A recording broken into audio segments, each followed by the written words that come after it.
Detroit is one of like the biggest square mileage wise cities in the country, and it's one of the most under policed in the country as well, with some of the most abandoned areas in a major city in the country. So there's just all kinds of room for getting away with shit, and for a long time they didn't really give a fuck about graffiti. So it was just kind of like all these people from other major cities, where in some cities you can't even have a paint marker on you, or it's, serious consequences. You can't even buy a can of spray paint in some of the city limits of major cities, and automatic felonies for painting. And Detroit was like, it's barely a fucking slap on the wrist if you get caught. You were more worried about other people than the cops.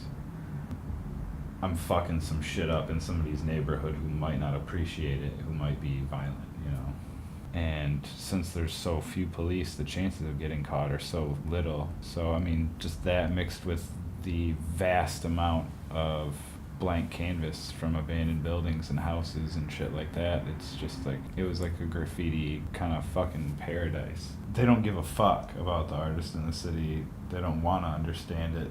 Even if they do understand it, they don't give a fuck. They just want to make Detroit look pretty, so money will come back into the city.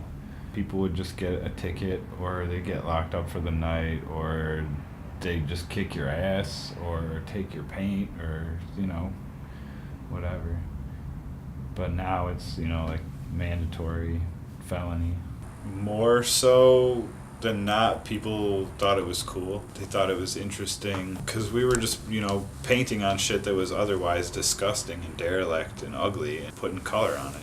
I guess some people don't find it as like beautifying it, but I don't know, anytime that you add pretty colors to something that's otherwise fucking ugly, like, how is that hurting it, So most people received it well, I guess, but there's definitely people that disliked it, absolutely.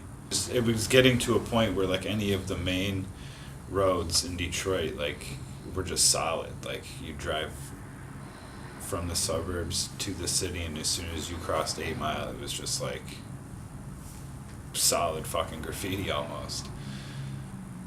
And yeah, I think it just got to be too much. People couldn't ignore it at that point.